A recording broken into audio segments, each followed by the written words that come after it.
Today we're going to be talking about Evernote, one of the most helpful word processing softwares available for free, by the way. And that's what this lesson's about, all about introduction to Evernote. So let's get into it. What is Evernote? It's a free note-taking application that's similar to Word. Word's nice, but this is a really cool way to organize your information that you might be taking in college or in high school or just in your daily life. You need to write down information, make a list, make a store list, whatever. It's Evernote. That's where I would store it. It's pretty helpful. I have multiple Evernote accounts because it's so cool. You can use it on a Mac, PC, tablet, iPhone, iPad, Kindle Fire. You can download it physically on your PC. Yeah, I don't know how many people that have a Kindle Fire, but whatever. You can use it on that. And so it's a pretty versatile program that is online. I'm going to link some videos down in the description. This is kind of an overview of what the corporate viewpoint of Evernote is that they made for themselves, Evernote made for themselves. And then this video that I'm also going to link down in the description is all about the founders' view of what we're going to do with our brains in the future, how we're going to back them up to the cloud. And so it's an interesting thought process. I'll link that in the description. And then here are then the third video I'm going to link down there, some people that use Evernote that are pretty popular, like the co-host of Mythbusters. So definitely check those out and watch those before you continue in this video, because they're really helpful to know, kind of get a background of Evernote and what the purpose is. That being said, how do you get a hold of Evernote? Well, navigate to evernote.com and get a hold of the free version. So I'm going to do that right now. I'm going to go to evernote.com. Here it is right here. And click on sign up for free. And when I do, there are three options. There is the free basic plan, which means that you get an allotted amount of space assigned to you every month. And at the end of the month, that amount, if you used it or if you didn't, starts over. So let's just say it's a couple gigs, and it's always changing, so whatever. But let's just say it's a couple gigs. And if you fill that up, then you can't add any more to your Evernote because you're out of room for that month. But the next month, it will start over, so you'll have that same amount of room, and you can keep using the program for free, which is pretty cool. So kind of grow your Evernote slowly that way. It's kind of an incremental thing. Or you can pay to have storage and organization and unlock some premium features for $7.99 a month. Don't know if I'd recommend that, but it is available. And then there's the business version for people who want to create multiple accounts, tie them all together, and create a collaborative atmosphere and maybe a small business. That's for $14.99 a month, which is super realistic, super cheap. Now, something I should say is if I go to evernote.com, let me do this again, Evernote, and go to their main site, what you'll have to do in the beginning, and I'm not going to do this because I already have an account, is create an account. So you would do that by clicking on sign up for free, and then clicking on sign up for free again. And then in this window, you can either A, continue with Google and sign in with your Google account and just use that as the username and password for Evernote, or B, put in your email address and choose a password, which I recommend a whole lot more, and then press the continue button to create and log in and create an account. Now, if you already have an account, which some of you do, click sign in and I will show you some other things on how to use it. Okay? But before we get to that, there is some hierarchical rules that we need to know about Evernote. So, how is Evernote laid out? Basically, you have three layers. Notes go into notebooks, and notebooks go into stacks. So it's kind of like a backpack in school. You put your notes in notebooks, and then you put your stack of notebooks in a backpack. Same idea with Evernote, only it's digital, and you don't have to hurt your back or carry around a big, heavy backpack because it's all in the cloud, and you can sign on any device, like your iPad, for instance.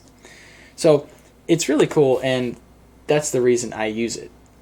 Anyway, press the login button, create yourself a login, sign in, and then you will be met with this page right here. Okay, so how do we create a notebook?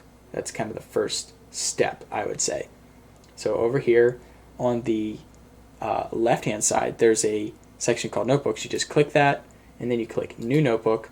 I'm going to create one called Batman's Notebook.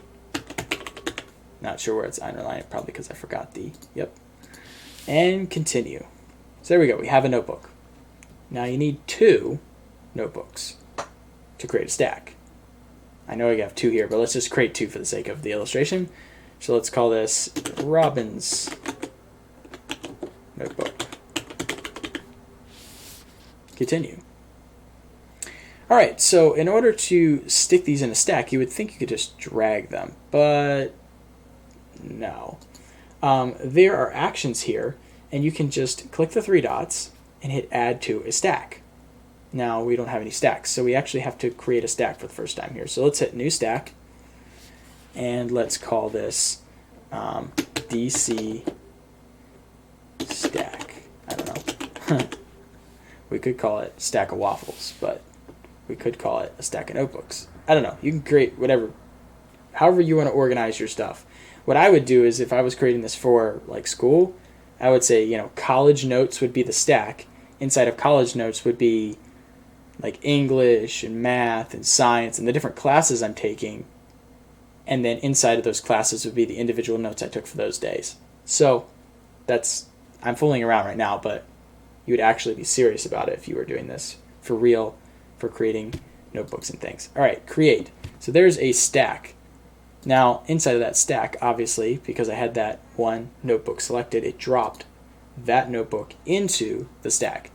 To stick another notebook into the stack, I believe I can drag it up and drop it in. Yes, and it did. As you saw, it moved it there. I can also do it here on the sidebar.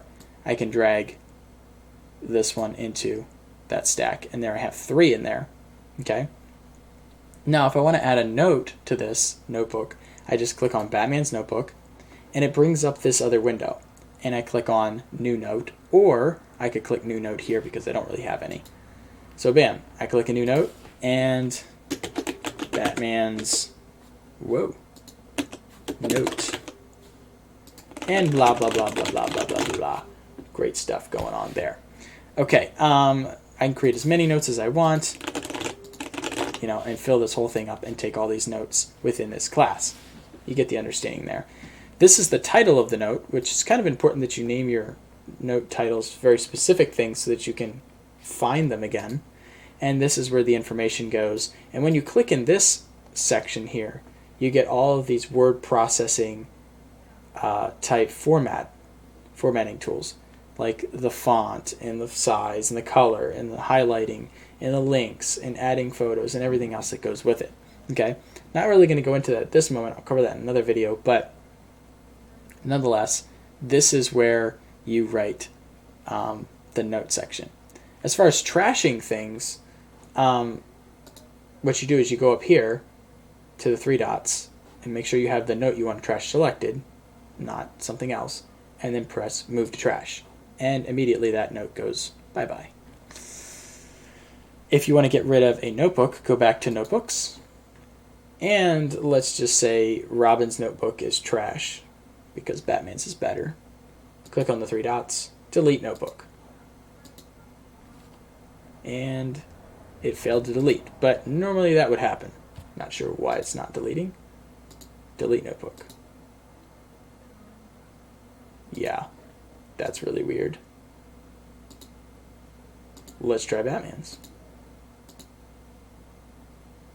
Some things can just not be done. Let me tell you. I don't even know what's going on. Maybe the internet's slow here. But anyway, to delete a stack, you would click the 3 dots and hit Remove Stack. And so when you do that, you click Remove, boom. Of course, it keeps the notebooks, even though you deleted the stack, and they kind of just, fly out of the stack and sit in a row here, so to speak. All right, so that's covering notes, stacks, notebooks, how to delete them, how to organize them. There's one last thing, though, that's really a cool feature because we have this bar we're trying to cover here. You notice I have a note in here if you remember correctly, and it has all this in there, which is extremely helpful information. If I was to search up here in the search bar for, that information, it would bring up that note and show you when it was created. So that's pretty cool. It acts as a search feature, and if you had multiple ones with that specific word in it, you could use the sorting options here to lay them out. Okay, so that's kind of the overview, the broad, huge perspective of Evernote. Try it out for yourself, play around with it, use it, create yourself some stacks, create yourself some notes, create yourself some notebooks, and really get this program down, because I think everybody should have Evernote. It's super useful for taking notes, and that's why I made the video. So thanks for watching, and I will see you in the next one.